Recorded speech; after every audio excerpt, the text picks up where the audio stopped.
Welcome to the Surf Podcast with Andy Roddick. You'll be hearing this on Tuesday. Happy pre-Roland Garros week. Simply, you will be hearing a ton of preview shows this week. This one will be kind of an extended version of Racket Rundown brought to you by Wilson. But our big preview show, we're going to shoot it Thursday after the draw comes out. It should be on T2 on Friday evening. So look for us there. Anybody who does any sort of preview show before the draw is out is completely full of shit, Mike. I just don't know what you're previewing. Well, look, I think Rafa's going to get to the quarters. Oh, yeah? What if he plays Alcaraz first round?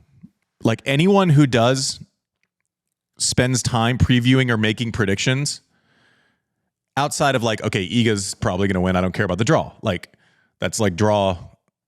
She's like immune to a lot of the conversation. But if you're doing like, I think Rafa's going to make the semis, like, you don't know who he's going to fucking play. So that's an impossible thing to say with any sort of confidence. So ours will be out. We are going to wait to do our big preview show after the draw comes out on Thursday. You will be able to hear it Friday evening. We are going to put out an audio on Friday night, Saturday morning. It's going to come out at the same time. So check in with this show. This is going to be Racket Rundown brought to you by Wilson. We're going to talk about all the goings on, just general trends of players, what we like, what we dislike, before we will release a huge Roland Garros preview, draw specific. We'll run through the entire thing for your listening pain or pleasure, whatever. I don't know. That'll be out Friday night and or Saturday morning, depending on what time you go to sleep. Okay, so Rome was interesting, right? I mean, it was like another one of those on the men's side where it was who wasn't there. Carlos wasn't there. Sinner wasn't there. Novak and Rafa weren't there for long. So this has been maybe the weirdest clay court season I've seen in 25 years. It's just been strange. And so as the betting odds are coming out for Roland Garros, it's like the first time in a long time where it's a real conversation. Will the winner of Roland Garros be a first-time winner, right? And so again, we don't know draws, but the only reason I ask that question is because it's the first time in decades, like 2 decades, where you're going, okay, well, let me think about that. Whereas before it's like, nope, no one's going to sneak one in. And, Cilic would, Wawrinka obviously had his run, but it was super rare. And it wasn't much of a conversation going in. It was an upset of epic proportions if it wasn't one of the top 4 guys. And then Alcaraz entered the conversation. Sinner winning was not a surprise. But like, opportunities knocking. And I know I have a list of players who are probably licking their chops because the betting favorites are Carlos Alcaraz, who hasn't played any tennis. He pulled out of Monte-Carlo. He pulled out of Barcelona. He won some matches in Madrid, which was a really good effort, but said he wasn't really hitting forehand. So he made the quarters without a forehand. Pulls out of Rome, is not playing the week before the French Open, did not take a wild card, and so we'll have played 3 matches since losing in the quarters of Miami. Here's your betting favorite, ladies and gentlemen. We certainly know what his upside is, but you kind of have to play tennis to be a tennis player. That's the favorite. That's how uncertain this draw is. Novak next in line takes I've said before on this podcast, if you see a top player take a wild card into a 250 the week before a slam, they are trying to find something. In no uncertain terms, Novak takes a wild card into Geneva. Do you think the tournament directors are happy that they just got Novak for free? Think that's going to be any good for that event? Rough draw, though. Like, Taylor Fritz decided he hasn't had enough tennis. He's playing Geneva. Ben Shelton playing. I'm sure that has nothing to do with appearance fees. I'm sure it has nothing to do with it. I'm Casper Ruud deciding like he wants to play the week before because that doesn't have anything. What if you're like that 150 player who's like, Geneva's going to be my year, guys, and also wakes up to this? Yeah, Geneva's maybe next year. So Geneva all of a sudden stacked lineup the week before the French, but this is Novak's formal admission by action that he's searching. And he said that much after Rome. He's like, I didn't even feel like myself. So he's the second favorite, according to Vegas. The third favorite, I think at minus 350. I think the last I saw, Alcaraz was minus 210. Novak was minus 250. Sinner was minus 350. So Sinner's the third favorite.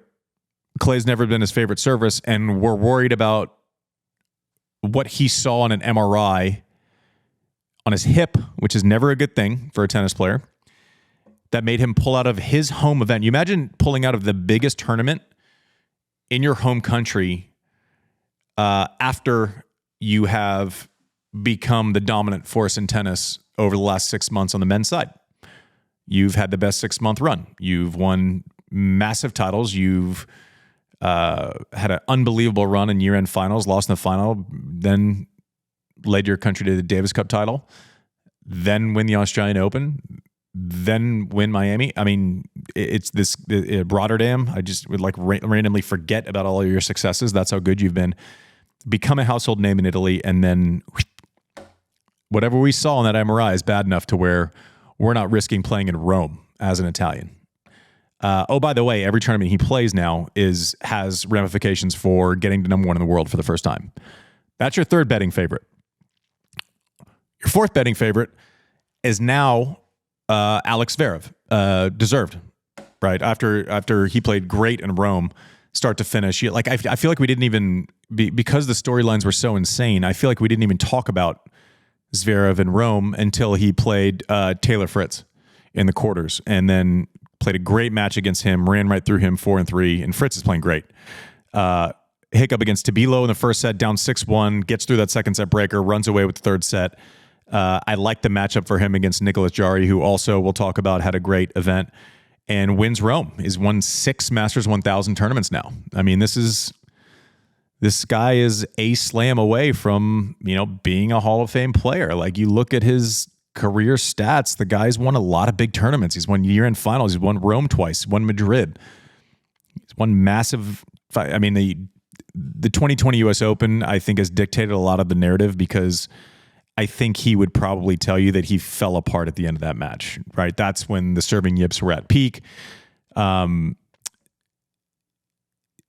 So I think from that on, we kind of ignore his successes to point at that one thing, and the conversations ends up being the Romo conversation of not how good they are, but what they don't have, right? Which is kind of an impossible place to live. That sucks, but his serve is phenomenal. He has one of the biggest serves on tour this year. So not for one match, which would be an insane set. For this entire year, he is serving 74% first serves in for the entire year.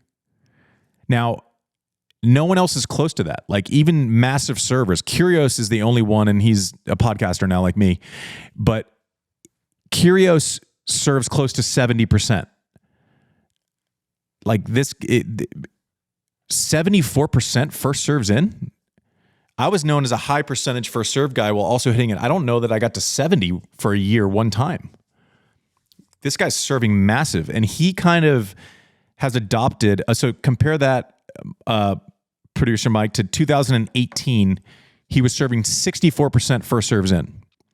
So 64% and now 10 percentage points up over that period is absurd. You know, the best way to protect a faulty second serve is make 10% more first serves. Why? So do you remember when Marin Cilic got together with Goran Ivanisevic right before he went and won the U.S. Open? Ivanisevic lowered Cilic's toss by like a foot, and all of a sudden the rhythm was easier. Cilic used to bring rain on the serve. It was painful, but that's also so much harder to time when you're waiting for it to come down and then timing it perfectly. Brought it down so it was in one motion. Zverev's done the same thing. It's been like the least talked about adjustment that has manifested in incredible success. And maybe it's because he was hurt for a little bit of it. I think they probably made the adjustment to help his second serve. And this is just me guessing completely just by watching. Second serve has become a little bit more reliable. There's still some icky ones. But the first serve is, you hit 10% less second serves, double faults are going to come down. And he's able to put that second serve in the middle of the box, not going for the kick as much, not waiting on it, not getting creative with the toss, just kind of throwing it into the center of the box most of the time on the second serve. He's playing great. We've never questioned his movement. He's one of these new age cyborgs who's 6'6" and is bendy and gets out of the corners. He's one of these new cyborgs that just fires backhand line flat everywhere, slides open stance. Forehand, the question mark isn't whether or not he can make it. It's whether or not he can attack the best players in the world off that side. Some weeks he can, some weeks he can't. Rome, he had that forehand line. When he's confident in that forehand line, he becomes very tough because there's not a lot of places to go after him. And just being consistent against Zverev isn't good enough. You have to have something that can beat him up. You just have to, whether it's Alcaraz's power or Medvedev's ability to hold serve, and serve 130 himself and keep the ball down on that forehand side and consistently ask the question. If you're just playing a stock game, he doesn't miss. He's 6'6", he moves well, he doesn't miss, and he serves 74% first serves. So he enters the conversation of favorites. True to the 2024 Roland Garros men's side going in, he has a trial for domestic assault that starts the first Friday of Roland Garros. There's going to be 7 or 8 court dates, the last one potentially being July 19th. He does not have to be in court for physically, so it won't affect him being at Roland Garros. He will be there. He will play till the end. This is the second set of allegations. The first one that has manifested in charges being pressed. He has paid a fine of 450,000 euros. Is that right? He objected that fine. I thought he paid it, and then I don't know. Either way, I don't know how the German courts work. He was fined. That's the reason why he's having a trial now. Because he objected that. Yeah. Fine. So he was fined. Now I don't know if he's physically paid or if you have to pay and then work backwards from there. I don't know. I'm not a lawyer, but the reason why he is going to trial is because he basically rejected that fine. And knowing that he was going to reject that fine or appeal that fine, the action of that is a trial. And that's where we're at with him. So our fourth favorite, number one favorite, has a forearm and hasn't played tennis. Number two favorite, Novak is searching, hasn't really won matches this year, took a bit of a panic wild card into Geneva. Third favorite has a hip issue, saw something on an MRI didn't like. He's up in the air about whether he's going to play. Fourth favorite has a domestic abuse trial starting. Fifth favorite is a guy named Rafa Nadal, who is ranked 310 in the world. It's all a mess. Makes it kind of exciting though. Like, you don't know. Can't wait for this draw preview show. Shit, man. The draw is going to like dictate a lot of thought. There's a bunch of sleepers. And so like, if you're one of these names and past these names, because you can convince yourself that you're in this block, and I'm sure I'll get someone wrong, but if you're Dimitrov, you're Hubie Hurkacz, you're going, okay, this is my favorite service, but like, can I make a semi? Maybe. Rublev wins Madrid. Never made it past the quarters of a slam. Taylor Fritz puts together a great clay court season, like better than his Indian Wells Miami run. Semis Madrid, finals Munich, quarters in Rome. And then obviously when you've played that much tennis, you should enter a 250 the week before Roland Garros. Appearance fee. Steph Tsitsipas wins Monte-Carlo, doesn't play great in Madrid, plays really well in Rome. He is matchup dependent. You get a Nico Jari. Steph is great against guys who also like to flip the ball high with topspin. He loves that. He can kind of get one shoulder, lean back, and he can just flip it better than you. He can take the forehand from the middle of court. He was hitting the forehand from middle to the other person's forehand flat. Great in Rome. He played really well in Rome until he ran into Jari. But when he gets it up and he plays a guy who's 6'7" and likes to hit it down, it becomes tough. Like you think, oh, Tsitsipas Jari on clay, like it's obviously a win for Tsitsipas. I humbly say this week I was on absolute fire this week with my picks on air for TC, and it's all matchup dependent. It's not because I think Jari's a better clay court player than Steph. It's just because of the matchup. Steph gets the ball up. It's tougher to get the ball up on 6'7". Jari likes the ball shoulder height where he can drive it to the corners. Steph is not a great first serve returner. He is a really good second serve returner. Jari has a bomb of a first serve, right? So it's just all these little kind of matchup things. It doesn't mean that someone's a better or worse tennis player. It just means the matchup favors someone over someone else. As these guys get taller like that, and if you are a guy that likes to play the ball up like that, how do you adjust kind of on the fly looking at your matchup? Well, you can only adjust so much. It's not as if Steph's going to come and hit backhands flat. Like that's just not what he's going to do. If you're Steph, you look at, okay, do I chip first serve returns in and then take first ball line? Jari's great, but he doesn't like to move, right? When you get him moving, he starts flagging balls. Maybe drop shots, maybe short chips. Like Fed was so good against playing us doofuses, where he would hit that little short chip up the line and we would our heads would explode. So there's different ways to look at it. But Steph isn't a natural slicer of the ball for someone who has one hand. Normally one-handed players are pretty, slice fluent. I don't know that he is, but he's on the next list. He's right there. This guy's been in a French Open final up 2 sets to love before. Won Monte-Carlo 3 times. The guy knows how to play on this surface, completely turned his year around to his credit, was searching after Miami and found it for the clay court season. He's one of the ones you give him the right draw and he's in there, and you give him the right matchups and he's in there. But he's as draw and matchup dependent as any of the favorites. You look at a Casper Ruud, weirdly, 2-time defending, he's made the finals last 2 years in a row. We don't talk about him. He's made the finals. He made 3 Grand Slam finals.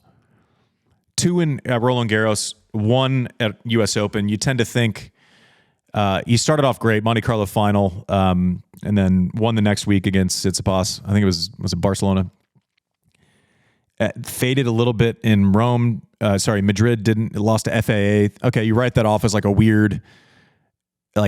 Madrid, the courts are the altitude is weird. It's half indoors. It's not a true kind of clay experience. And then in Rome, lays an egg against Kecmanovic, wins the first set 6-0, and then kind of goes away. So not normally he was kind of a late, he would kind of develop into the clay court season, but he's there. He's going to get some reps early. You don't see him getting upset by someone who doesn't have the weaponry. Demonar is top 10. He's played okay on clay. Tommy Paul entered the conversation this week in Rome, right? He made semis there. He's played great. All of a sudden you look up and he made semis there. He made semis in Australia last year. He made semis in Indian Wells this year. Guy can play. He's not scared of going after the top guys. His transition game from back of the court to the front of the court is maybe the best in the world this side of Alcaraz at this point. Super fun to watch, super athletic, has become super professional. So props to Brad Stein and Tommy for kind of figuring out what it means to be a complete professional. And Nico Jari into the conversation. Little riskier, misses balls, but God, he fucking pounds the ball. Crushes serves. Forehands just crush. He's hit or miss, but he could be a matchup nightmare for some people, like Tsitsipas. I think he's 5-2 against him. You give him the right matchup, he's gonna beat you up a little bit, and he can, if he has a hot serving day, lands a couple of big returns. He's someone who could get upset first round depending on it, or could be in the semis. So it's just anybody's ball game. Tabilo makes the semis of Rome and is up a set 6-1 to enter the final, beats Novak there, follows up by Khachanov, follows it up by the guy. I kind of thought there was going to be a little bit of a Novak hangover, and no, you're a dummy because I'm going to make the semis. But you could tell the workload at the end of the week, he kind of went away in the third set against Zverev, mental, physical, whatever it is. But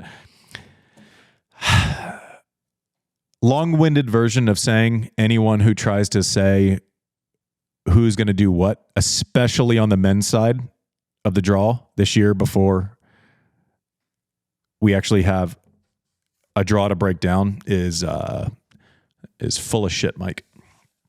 I mean, you definitely look thirsty. You should probably grab an Olipop. That's true.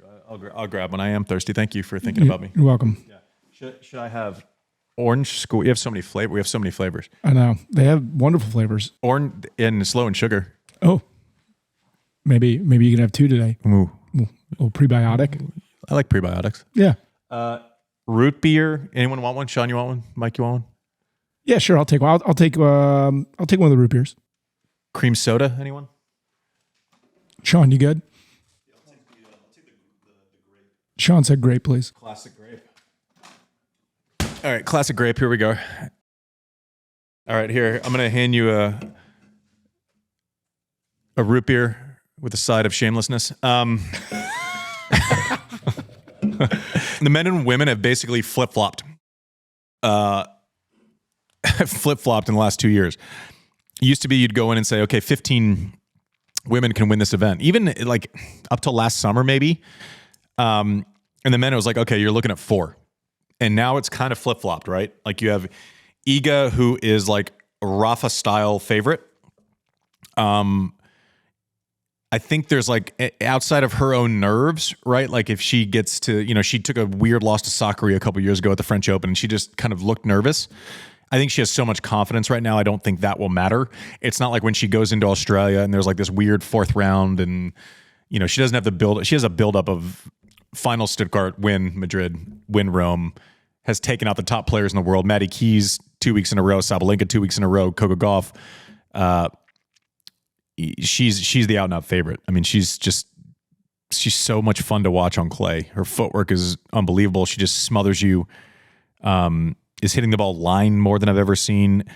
Takes the back end from the middle of the court, so she doesn't need to actually get forehand. She's just taking that and creating angles from the middle of the court. She's just phenomenal, and she's like just relentless, physically, mentally. So obviously Iga favorite, and then it's like Sabalenka, Coco, Rybakina have been the consistent figures in women's tennis. Coco had a great semi in Rome. You kind of searching for something a little bit. Hit the forehand as well as I've seen her hit it. Serve is still a bit. The first serve was actually a lot better in Rome. Second serve is still, she's battling it. She's battling. I think she's battling a bit of a mental issue on the serve, and you can do it in practice, but doing it under the lights is a different deal. She's had it before. The last tournament she played in Cabo last year, she had 25 double faults in one match in November of last year. She'll find it, but the ability for her to like get through tournaments and beat top players, even while like just obviously struggling with something, is phenomenal. Rybakina did not play in Madrid. She let a massive lead go against Sabalenka in the semis of Madrid. But the thing that we don't talk about enough is she's 2-0 against Iga on clay. She's 4-2 overall against Iga in their head-to-head. Rybakina's top level, I think, still scares the shit out of the other top players. I don't know that she is as consistent. Like Sabalenka finds it all the time. Iga finds it all the time. Coco, even when she's playing badly, still gets deep in draws. But Rybakina's upside, you rarely see her beat when she's at the tail end of a tournament.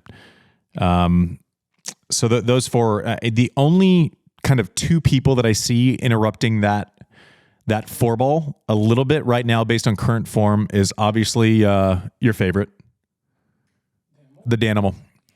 Danimal, she's playing great. I mean, the only person she loses to is Sabalenka. That's it. Sabalenka played an unbelievable match against her in the semis of Rome. She played phenomenal. Mike was just beside himself for days. And the other person who's playing fantastic right now and has made that switch with her Wilson stick, which Racket Rundown is brought to you by Wilson, is Maddie Keys. Semis Madrid, quarters in Rome. The only person she's lost to in the last 2 tournaments is Iga. So like Coco, Keys, Collins maybe match up against Saba that's bothering her, but like there's so many of these players like, oh yeah, they can make a run as long as they don't have to play Iga. Like she's such a matchup pain in the ass. on top of just being better, but just a brutal pain in the ass. Like if you don't have Sabalenka or Rybakina serve or power to get through, it becomes hard real quick. If she can expose one side, Maddie Keys is playing phenomenal, like getting forehands in the middle of the court, serving well, but she still has a side that is less than. Iga will find it, and she'll exploit it, and she'll make you beat her over the course of 2 hours off of that side. But Collins, Keys, I think, are next, right below those four. And then it's, Jess, I don't think she's going to play. Sakari's kind of been up and down. Vondrousova. As it stands right now, let's just say she loses first round to Wimbledon. She goes from 6 in the world to like 27. Like that's staring her in the face. Form hasn't quite been there. Queen Wen played great in Rome, lost to Coco, but made quarters. She played a lot better. She's in pretty solid form. Ons Jabeur is like up and down, still has the finals of Wimbledon. So it's that like inflated ranking that you're kind of a bit on borrowed time. But unlike the men, it's a lot more predictable. Did I just mess that up, or are we good?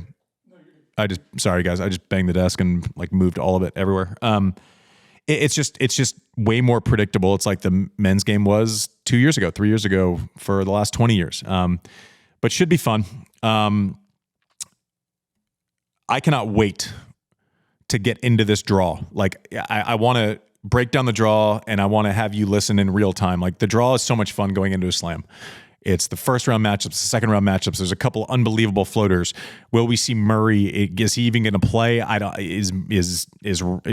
Where's Rafa going to end up in the draw? There's so many exciting things. The injuries. Are we going to see this week Sinner show up? When are people going to show up at Roland Garros? If we don't see Sinner until Friday, Thursday everyone's going to be freaking out. So this will be a fun week of kind of guesswork, and then all of a sudden we get to work. But again, we will release our full Roland Garros breakdown Friday evening. It'll be out Saturday morning. It'll be on T2 on Friday as well. I can't wait to get to this draw. And Mike has some notes. He's gonna the Swing Vision promo thing. I cannot wait. Short version is, and he'll give you all the details, but you send in videos and I either tell you what you're doing well or I tell you what you suck at, and it's going to be hilarious, fun for all. I'm actually going to make our team do one. Hard pass. Producer my back hurts. Techie Sean. No. Middle-aged. Nope. Middle-aged. No, yeah, you're Dear God. Your soul's gonna hurt after I break Sean it down. has won matches Sean's in and his Social career Sophie's gonna submit videos too, so it's unfair. But also, like, if Sean plays tennis, and I'll be like, for a guy who plays tennis, that sucks. Versus you don't. As long as my Wilson fit is perfect, I'll do it. Literally, I'm like, okay, you guys have to do a segment for the show, and Mike wants to get paid off in swag somehow just to submit a video, which is like his job. What? Am I producing this segment? Like, I'm coming up with the ideas to put on the show, and you're like resisting. Aren't these like the roles reversed a little bit? I mean, I don't know. I mean, I just want to look good in some Wilson gear. Can you just do your fucking job, and we'll figure out your Wilson fit later? Well, then I'll tell everybody how to submit videos. How about that? Okay, do that. I'll see you guys. I can't wait for the draw breakdown. I'll see you later in the week. Mike's going to do some notes for Swing Vision. Definitely submit your videos. This is going to be hilariously funny. He'll give you all the details. We'll see you later this week. All right, guys, here's a reminder. Scan the QR code here on screen if you're watching, or go to swing.vision/served. The link is also in the bio.